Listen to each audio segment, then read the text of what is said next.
Hello friends, आप सभी कैसे हैं। आज की हमारी कहानी है बाढ़ में बच्ची और माँ। एक गांव होता है मोती नाम का। उस गांव में एक कुटिया के अलावा और कोई भी नहीं रहता था। उस कुटिया में रहने वाली गरीब शारदा और उसकी बेटी शोभा रहते थे। शारदा आसपास के गांवों में जाकर झाड़ू पोछा करती थी। उसी कमाई से वो अपनी बेटी का लालन पालन किया करती थी। ऐसे ही उनका गुजर बरस हो रहा था। एक दिन वहाँ पर बहुत बारिश होती है और पानी इतना बरसता है कि पानी घरों में घुसने लगता है।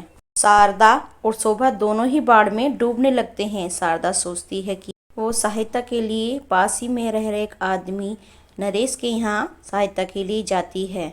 शारदा कहती है, भाई साहब, हमारा घर बाढ़ में डूब रहा है, हमारी थोड़ी सहायता कर दीजिए, आपका भला होगा। नरेश कहता है, तुम क्या चाहती हो? मैं चाहती हूँ कि मेरी बेटी को आप अपने घर में सोने दें, क्योंकि मेरे घर में पूरे में पानी भर चुका है। मेरे लिए इतना ही काफी। नरेश साफ इनकार कर देता है और शारदा भारी मन से उसके घर से निकल जाती है। चलते चलते सभी से पूछती है, लेकिन उसकी किसी ने मदद नहीं की और वापस वो घर लौट आती। जिस चारपाई पर शोभा सो रही थी, लगभग वो चारपाई पानी में डूब रही। माँ को देखकर शोभा बोली, माँ कहाँ चली गई थी? मुझे बहुत डर लग रहा था, बहुत ज्यादा डर लग रहा था। माँ ने कहा, बेटा मत रो, मैं आ गई हूँ। शारदा छोटी जगह में लेकर शोभा गोद में लिटाकर बैठ गई। अगले दिन सुबह लगातार 2 दिन तक बारिश पड़ती रही। उन्होंने 2 दिन बहुत सामना करना पड़ा और 2 दिन बाद माँ बच्ची परेशान थे। 2 दिन बीत चुके थे। बारिश पूरी तरह थम गई। माँ और बेटी बिना भोजन बिना पानी के वहाँ पर खड़े रहे। पानी का स्तर भी कम हो गया और शारदा शोभा के साथ नीचे उतरे, लेकिन घर में अभी पानी भरा था। और तभी शोभा ने कहा, माँ भूख से मर रही हूँ। ये सुनकर उसकी माँ को बहुत दुख हुआ और वो पानी में खड़े होके खाना बनाने लगी और वहीं पर खाना खाया। फिर शारदा ने कहा, बेटा हमें इस पानी को ऐसे नहीं छोड़ना चाहिए, हमें इसे बाहर करना होगा, आप मेरी मदद करोगी? उस पे शोभा हाँ में जवाब देती है। एक बाल्टी की सहायता से वे लोग पानी निकालने लगते हैं। सब लोग उन्हें देखते रहते हैं, लेकिन उनकी सहायता करने कोई नहीं आता है। किसी को भी उनकी परवाह नहीं है। माँ और बेटी दोनों पानी बाहर फेंकने लगती हैं। उस काम में उन्हें 2 दिन का समय लग जाता है। यहाँ तक कि उन्हें 2 दिन पानी के कारण बहुत दिक्कतें हुई। फिर भी उन्होंने अपने सब काम किए। वे लोग ठीक से सो भी नहीं पाए। माँ, हम कितने दिन ऐसे कष्ट सहेंगे? अगर दोबारा बारिश होती है तो हमें इसका फिर ऐसे सामना करना पड़ेगा। माँ, मुझे बहुत दुख हो रहा है। माँ, हम अपने खुद के ही घर में क्यों नहीं रह सकते? शोभा के आंसू देखकर शारदा कहती है, अगर तुम्हारे पिताजी जीवित होते तो हमें ये स्थिति देखनी नहीं पड़ती। हम क्या कर सकते हैं बेटा, हम लाचार हैं, हमारी किस्मत ही खराब है। हमारे आसपास के लोग भी हमारी मदद नहीं करेंगे, हमारी बुरी स्थिति का मजाक उड़ाएंगे। इससे बेटा मैंने एक ही बात सीखी है, पैसा ही सम्मान देता है। अगर आपके पास पैसा नहीं है तो किसी से भी इज्जत नहीं मिलती। शारदा बोलती रहती है और शोभा एक एक शब्द तो ध्यान से सुनती रहती है। फिर शोभा बोलती है, माँ मुझे बाढ़ के पानी में ये एक बैग मिला। शारदा कहती है, हमें ये भी नहीं पता कि इस बैग में क्या है, ऐसा करो तुम इसे बाहर फेंक आओ, हमें इसकी जरूरत नहीं, बाढ़ में तो हजारों चीज बह बह के आई हैं। बेटी ने अपनी माँ की यह बात मानी और बैग को उठा के बाहर फेंकने चली गई। फिर उसने सोचा कि खोल के देख लिया जाए कि इसमें क्या है, और ये सोचकर फिर उसने बैग खोला। उसे वहाँ पैसों के नोटों को गुच्छा दिखा। वह परेशान होने लगी और वह अपनी माँ के पास गई और बोली, माँ देखो ना, इसमें बहुत सारा पैसा है। ये देखकर माँ ने उत्तर दिया, बहुत बुरी बात है, किसी का पैसा ये खो गया है, वो बहुत चिंता में होगा ना।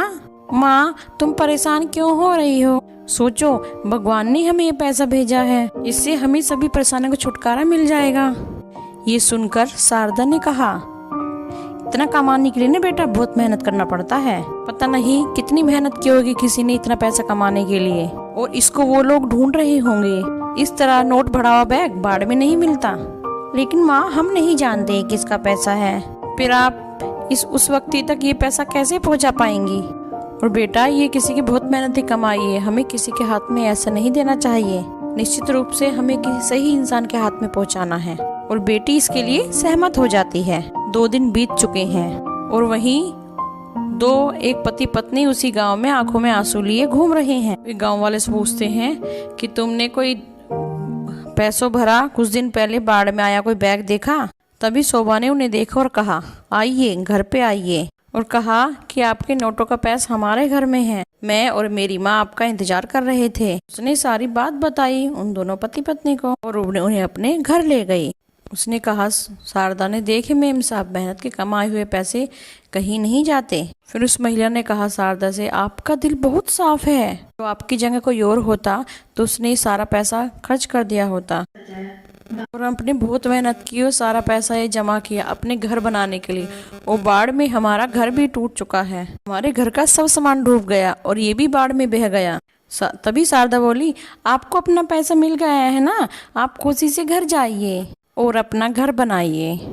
अगर हमारे पास घर होता तो हम भी गर्व से कह सकते थे, कोई पूछता भी नहीं खाना खाया नहीं खाया। हमारे पास भी घर होता तो हम भी गर्व से कह सकते थे कि हमारे पास भी कुछ है। लेकिन बस अब चुपचाप अपनी जिंदगी जी रहे हैं। उस औरत ने उसकी बात सुनकर उसे लगा ये ठीक कह रही है। उनके घर के हालात देखकर उस औरत ने उनको शारदा को कुछ पैसे दे दिए और कहती है, शारदा, ये आपकी बहुत मदद करेगा ये पैसा, कृपया मना मत करना। लेकिन उस पर शारदा ने कहा, नहीं नहीं। और उन्होंने शारदा को मजबूर किया और शारदा को पैसे दे दिए। और शारदा कहती है, थैंक यू मेम साहब, मेहनती लोग ही दूसरे मेहनती लोगों की कीमत जानते हैं। बाद में वो पति पत्नी उस जगह से वापस आ गए और फिर शारदा ने उस पैसे से एक बुटीक शुरू किया था। 1 साल के भीतर वो बहुत अमीर हो गए और बहुत सारी सुविधाओं के साथ अपना घर बनाया। उस गांव में उनका घर सबसे बड़ा था।